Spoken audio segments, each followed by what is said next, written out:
Selamat mendengarkan podcast ini.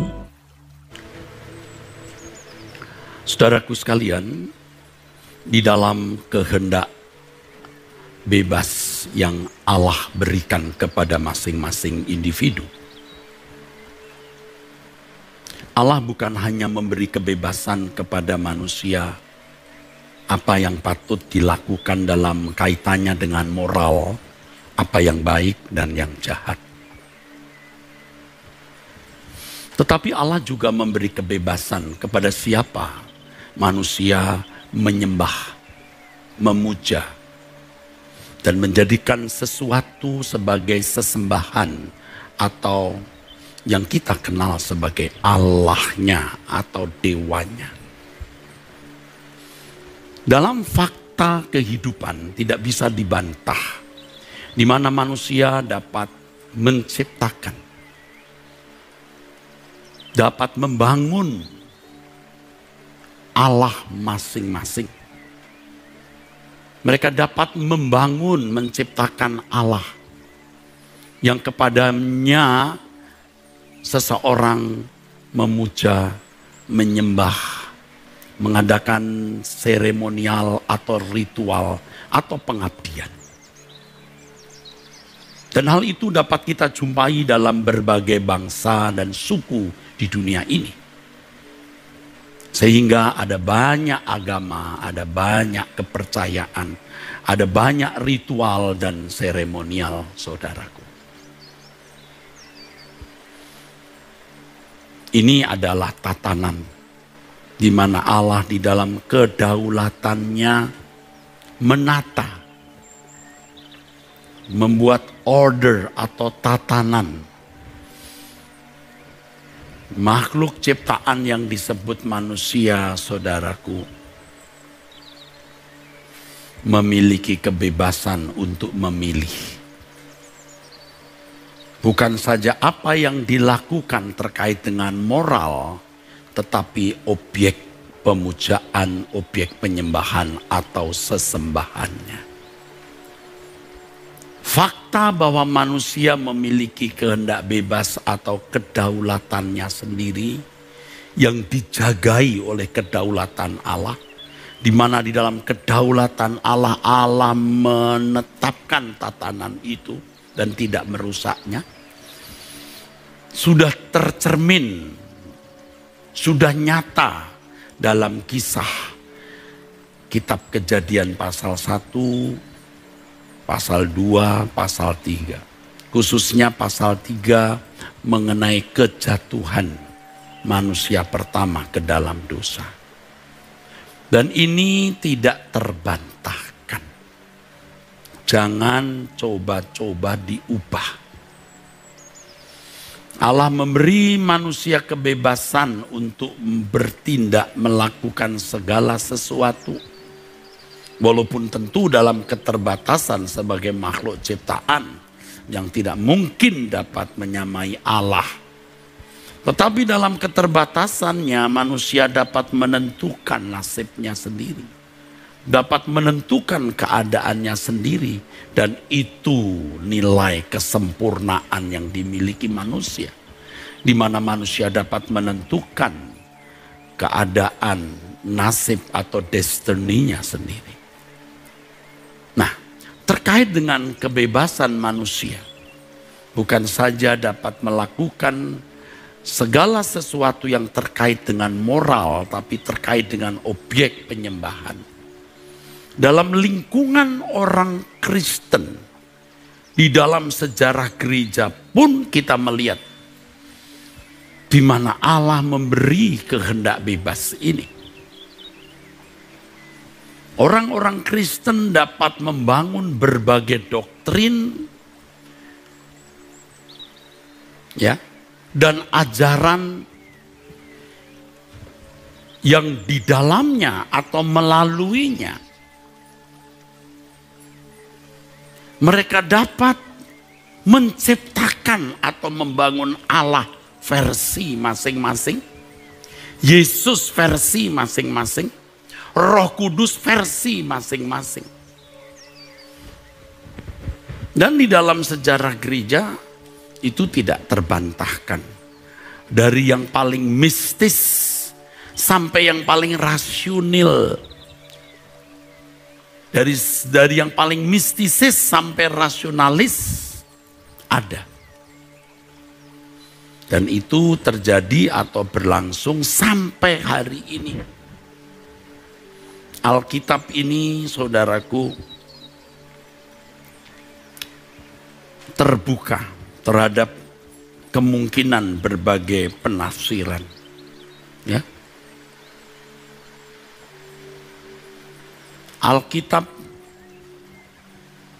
memungkinkan ditafsirkan sesuai dengan sudut pandang, perspektif, dan angle atau cara pandang, sudut pandang masing-masing orang. Jadi tidak heran kalau hari ini kita menemukan bukan hanya ratusan, tapi ribuan aliran Kristen.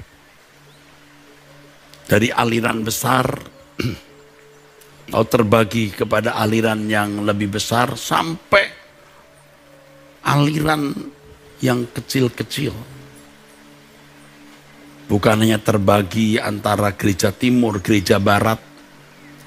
Gereja barat pun terpecah Protestan dan Katolik, Protestan pun kemudian muncul Baptis dan berbagai aliran.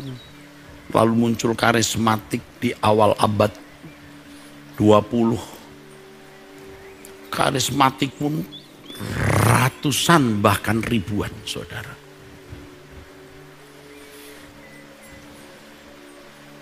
Persoalan yang tidak bisa kita pecahkan, tetapi bisa kita mengerti. Allah seperti diam. Allah seperti membiarkan. Kenapa Tuhan tidak menurunkan petir dari langit dan menghanguskan orang-orang Kristen yang memiliki doktrin yang sebenarnya tidak sesuai dengan kebenaran Allah? Atau paling tidak mengapa Tuhan tidak menghambat, tetapi membiarkannya dan bisa berumur ratusan bahkan ribuan tahun? Itu sebuah keniscayaan, saudara. Dan itu fakta yang tidak bisa dibantah. Jadi bukan hanya antara orang Arminian dan orang Calvinis yang bisa konflik atau adu argumentasi. Antar orang Arminian pun juga bisa. Bukan hanya orang Protestan dan orang yang mengaku karismatik, orang yang mengaku mainstream, dan orang yang bukan mainstream, yang bisa terjadi friksi pendapat atau silang pendapat. Tapi antara orang karismatik, orang Pentakosta pun juga terjadi silang pendapat, konflik pendapat, dan jumlahnya bisa bukan puluhan, ratusan. Dan kalau di seluruh dunia bisa ribuan, saudara. Itulah sebabnya, saudaraku, sulit orang menyatakan dan mengakui dirinya paling benar. Siapa yang memverifikasi hal itu? Apakah karena pandangan seorang teolog yang diakui benar pada satu masa menjadi landasan, acuan dan ukuran kebenaran, yang kemudian di beberapa ratus kemudian dinyatakan sesat?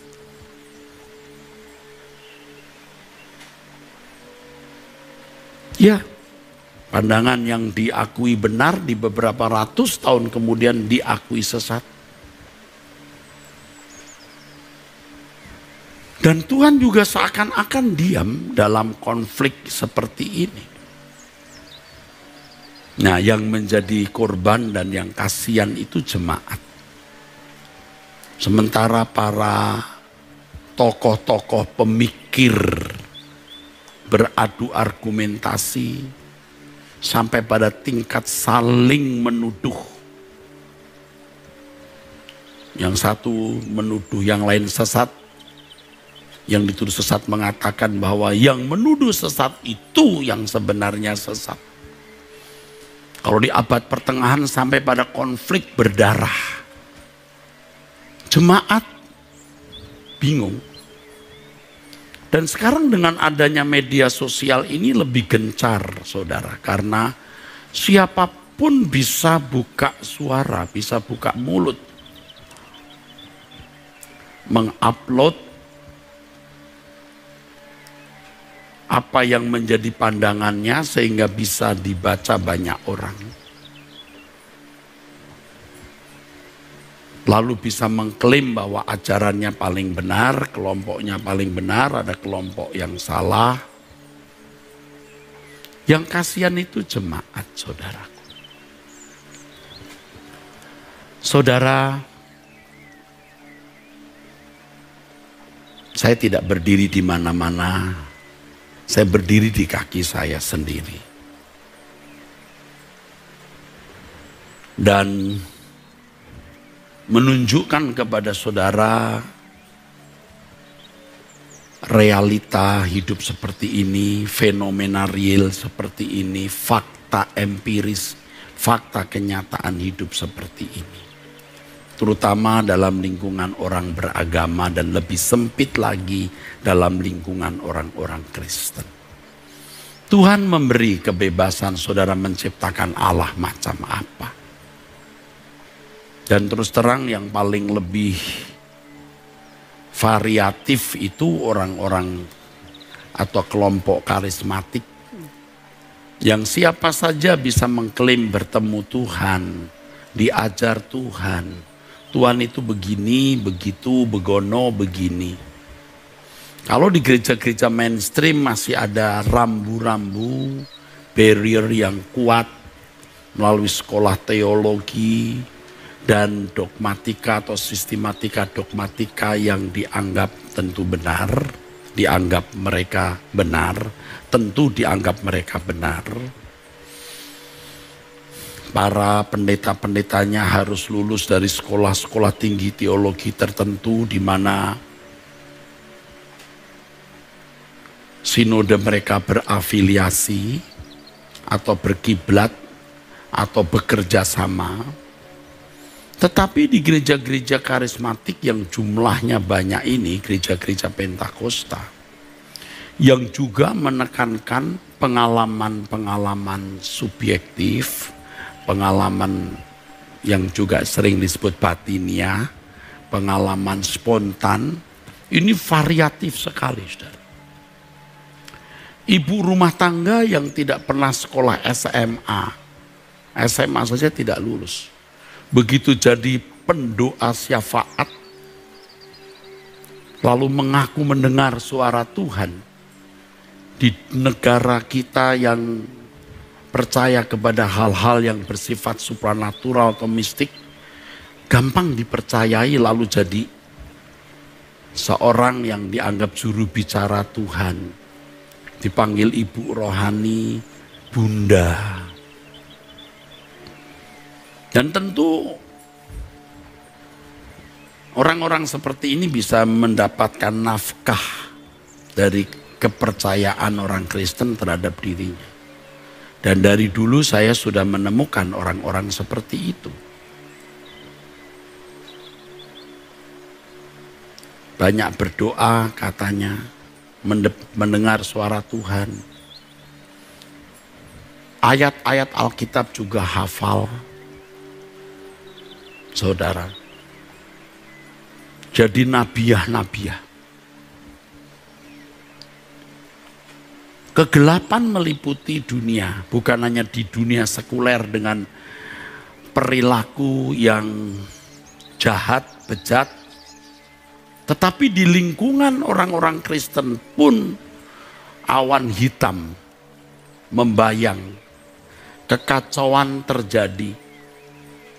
Karena banyak orang Kristen, banyak orang yang mengaku hamba Tuhan, banyak orang yang mengaku pendeta, Banyak sinode dengan Allah versi masing-masing. Yesus versi masing-masing. Bukan ratusan ya, bisa ribuan. Jadi kalau kita melihat 1-2 orang, ya, 3-4 orang lalu kumpul menyatakan ini yang benar, itu baru setitik atau seember air dari sumur yang memiliki debit air jumlahnya bisa tidak terbatas. Jangan mudah percaya. Alkitab diam. Dan Allah seakan-akan diam, saudaraku. Lalu apa yang saya mau sampaikan kepada saudara pada kesempatan ini? Saya juga tidak memaksa saudara untuk percaya saya. Saya tidak memaksa saudara atau tidak mengarahkan saudara menjadi anggota GSKI Rehoboth Kelapa Gading yang ada di Mall Arta Gading lantai 3 dan 5. Tapi saya mau beritahu dari hati yang tulus. Dan saudara mempertimbangkan ini apakah tulus atau tidak, ya, benar atau tidak. Biar nuranimu bicara. Apa? Begini, saudara. Kalau kita percaya Allah itu ada, ya terserah saudara seberapa percayanya. Kalau kita yakin Yesus Kristus itu berjanji menyertai kita sampai kesudahan zaman. Matius 28 ayat 18 dan 20.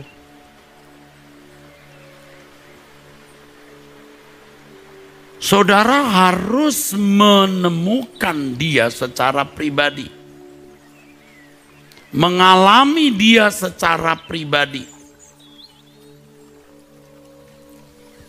Saudara, saya tidak mengecilkan arti teologi, tidak mengecilkan arti sekolah tinggi teologi, tidak mengecilkan arti jabatan pendeta dan guru agama. Di situasi yang kacau seperti hari ini, saya harus mengajak saudara untuk menemukan Tuhan secara pribadi. Tidak mungkin Tuhan berdiam diri. Tidak mungkin. Kalau secara umum seakan-akan Allah diam.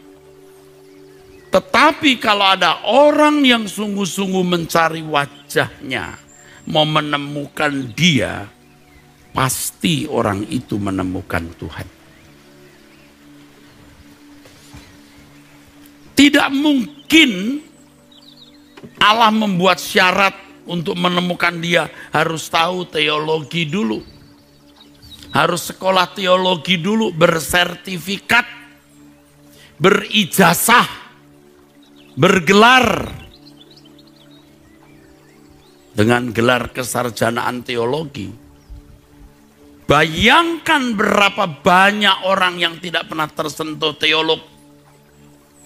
Bahkan penginjil-penginjil yang dulu hanya lulus SD, masuk sekolah penginjil setahun, lalu masuk ke pedalaman-pedalaman. Dan mereka tidak pernah mendengar teologi atau pandangan para teolog. Apakah tidak ada yang mengenal Allah di situ? Apakah Allah telah dibelenggu oleh satu kotak penjara yang namanya teologi, para teolog? Perhatikan ini saudaraku. Tanpa bermaksud mengecilkan teologi, tanpa bermaksud mengecilkan sekolah tinggi teologi, setiap saudara harus mengalami Tuhan dan menemukan Tuhan secara pribadi. Dan Allah memiliki cara yang khusus dalam berurusan dengan masing-masing individu. Yang pada akhirnya masing-masing individu akan memiliki kesaksian hidup bahwa Allah itu nyata dan hidup di dalam dirinya, dan hal tersebut akan berdampak nyata.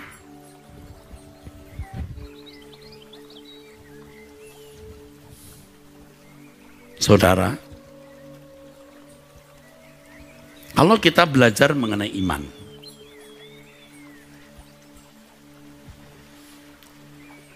menurut saya, ya saudara boleh menimbang ya, terserah.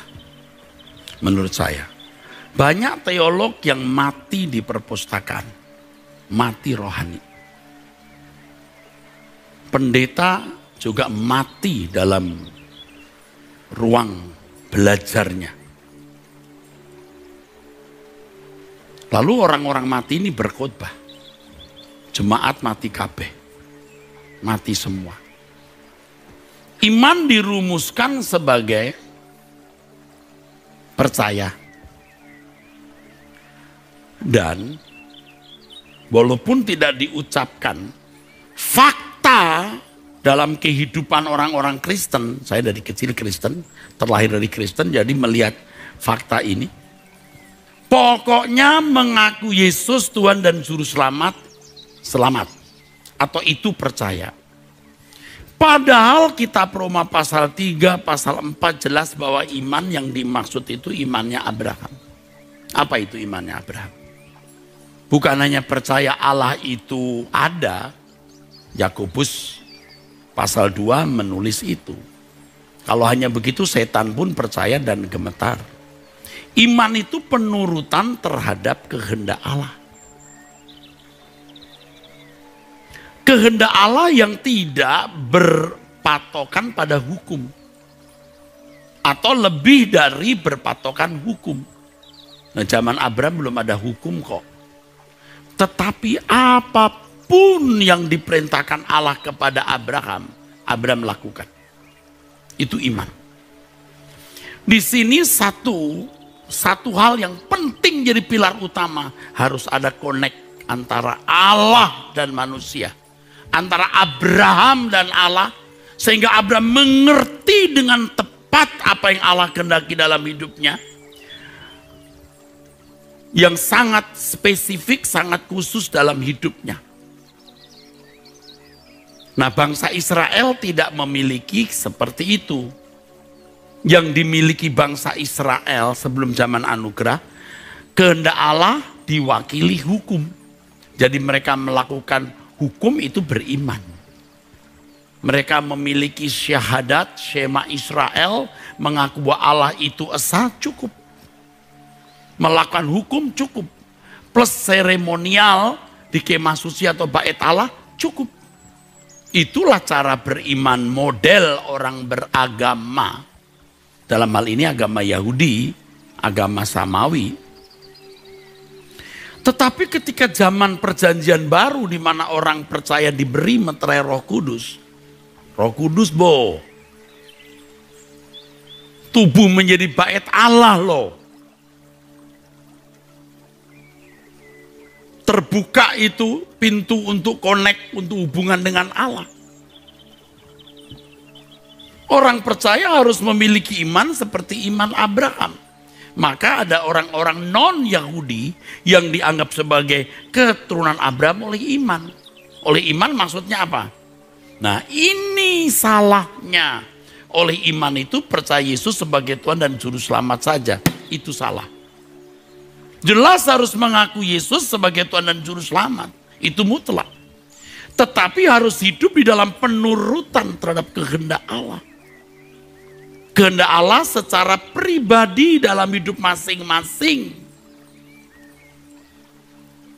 Makanya harus punya pikiran perasaan Kristus.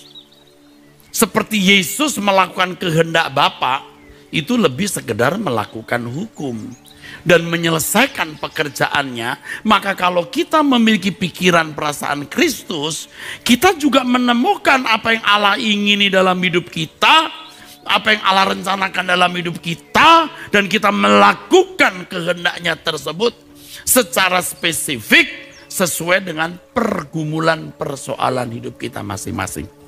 Itu. Jika tidak, belum beriman. Belum. Apa bedanya dengan orang Yahudi yang punya Shema Israel? Mengakui Allah itu esa dan melakukan hukum. Maka pilar utama tadi, ada connect dengan Allah. Hari ini banyak orang Kristen yang tidak connect dengan Allah. Connect dengan gereja, connect dengan agama Kristen. Connect dengan liturgi Kristen. Tapi tidak connect dengan Allah pribadi. Buktinya apa? Banyak. Salah satu di antaranya takut mati. Ini yang terakhir, takut mati. Kalau orang connect dengan Allah itu pasti hidupnya, wah, suci. Ya memang proses karena kita harus melawan daging kita. Tapi hari demi hari makin suci. Kudus, kata kudus itu jadi tidak menakutkan. Karena kalau kita connect dengan Tuhan, kita menghayati kekudusan Allah, kita gemetar. Orang yang connect dengan Tuhan itu, yang saya sering katakan krek, berbuat dosa juga luar biasa takutnya, gentarnya, rusak dan sakit jiwanya. Jadi dia makin hari akan makin bersih. Orang yang connect dengan Tuhan itu orang yang tidak terikat dengan dunia. Tidak menarik. Allah itu berharga dan mulia. Siapa yang tahu hal ini? Ya, tunggu di pengadilan Tuhan nanti. Ya, saya bisa saja bicara begini, saudara. Tapi kenyataannya, Anda kan nggak tahu hidup saya tiap hari. Nah, tunggu pengadilan. Ada suara-suara sumbang tentang saya. Ya, enggak apa-apa. Tunggu di pengadilan. Nah, jangan bela diri. Jangan bela diri. Jadi kalau nama kita diburuk-burukan itu salah satu simptom atau gejala bahwa kita memang di pihak yang benar. Selama kita tidak membalas. Nah kalau kita membalas jelas kita juga kesetanan. Jadi tidak materialistis. Dunia tidak berarti. 3. Orang yang sungguh-sungguh connect dengan Tuhan itu saudaraku. Orang yang rela berbuat apapun demi pekerjaannya. Jadi memang hidupnya itu hanya untuk mengabdi. Jadi kalimat baik kau makan atau minum atau melakukan segala sesuatu, lakukan semua untuk kemuliaan Allah. Itu bukan hal yang sulit. Yang keempat, rela dimiliki Allah. Apapun yang kita miliki, kalau Allah mau pakai, please, kehormatan. Terakhir baru tidak takut mati dan bahkan merindukan kerajaan surga. Karena rumahnya bukan di bumi. Ada kesadaran bahwa rumahnya bukan di bumi. Nah, mulai kita bicara. Apakah Allah yang disembah si A itu benar atau tidak? Uji dengan 5 ini. Uji dengan 5 ini. Tentu tadi saya katakan orang bisa memburuk-burukkan nama kita. Wah, dia menggelapkan uang. Dia tidak transparan dalam persembahan, bisa saja. Oh, dia terima uang saya. Oh, boleh saja. Lalu kita itu buat apa? Tuhan yang tahu nanti di pengadilan. Kalau pakai bahasa yang kasar bisa. Kalau pakai bahasa yang kasar, tapi kita hindari. Kasarnya begini. Kalau memang aku salah, biar aku terkutuk selama-lamanya. Tapi kalau aku benar, biarlah kita berurusan di hadapan Tuhan. Berani berkata begitu. Itu baru Anda mungkin benar. Mungkin salah juga ada orang berani berkata begitu hanya untuk membela diri. Tapi biar sekali lagi kita hanya berserah saja. Sambil kita menantikan kedatangan Tuhan. Dan menantikan hari yang besar di pengadilan Allah. Di mana Allah akan mengatakan, aku berkenan. Nah saudara. Orang bisa menciptakan Allah masing-masing. Tritunggal menurut si A. Ini Trinitas, itu Unitas, ini Oneness. Ribut. Saya tidak ikut-ikutan dan saya juga tidak perlu membaca atau mendengar. Yang satu Kristus itu begini, kristologinya begini, ini kristologinya begitu. Kalau mau diadu, tidak akan pernah berhenti. Sejarah gereja membuktikan, tidak pernah ada yang mau mengalah. Tidak pernah ada yang mati. Semua juga masih hidup. Semua juga merasa diri benar. Semua juga mengecam yang lain salah. Dan dulu bunuh-bunuhan. Kita mau bunuh-bunuhan lagi. Uji dengan 5 ini. Tapi bagaimana Pak kita tahu Pak? Ya enggak bisa tahu dengan gampang dan memang tidak perlu tahu. Ini urusan masing-masing. Tetapi dari perkataan orang kita bisa tahu. Kok orang ngomong sekasar ini? Etika dunia saja dia tidak perlu bicara begini. Kok kekanak-kanakan? Kita langsung tahu, nggak berkualitas. Nah kita juga tidak perlu menilai orang begitu. Nah, saya hanya menyampaikan ini secara umum. Anda pun juga bisa menilai saya berkualitas atau tidak. Iman itu penurutan terhadap kehendak Allah. Di mana setiap individu menemukan Allah. Jadi kalau ada orang yang sampai hari ini berani berbuat dosa, dia itu sebenarnya semena-mena terhadap perasaan Allah. Ini untuk orang Kristen loh ya. Loh dulu kita semua juga bandel adalah ya. Tapi sekarang kita harus takut. Jangankan yang kita lakukan. Yang kita pikirkan saja kalau tidak senonoh sudah membuat kita tidak damai sejahtera, saudara. Nggak usah sampai dalam tindakan, baru berpikir tidak benar saja kita sudah merasa ada yang salah ini.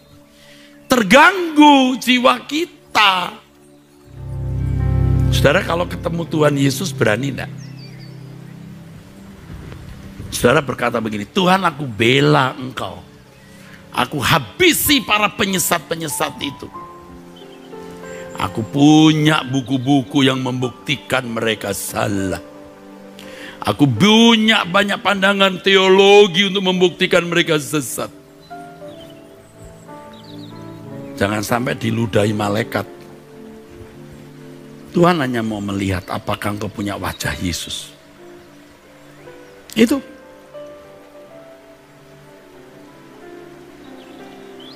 Apakah engkau punya wajah Tuhan? Sebab kalau kamu dan aku percaya, Yesus berarti harus menjadi seperti Dia. Harus serupa dengan Yesus. Jangan berbuat dosa lagi. Jangan menoleh ke belakang dan menghargai dunia dengan segala keindahannya. Kita harus tinggalkan, berkemas-kemas pulang ke surga. Abraham meninggalkan Ur Kasdim, hidup sebagai musafir untuk menemukan negeri yang direncanakan, dibangun oleh Allah sendiri. Dan di sepanjang perjalanan apapun yang Allah perintahkan, Abraham lakukan. Itu baru iman. Temui Tuhan. Anda juga tidak perlu menemui saya. Temui Tuhan. Anda juga tidak harus percaya saya. Temui Tuhan dan alami Dia. Kalau Dia hidup, Anda harus mengalami Dia yang hidup, yang hadir itu. Amin.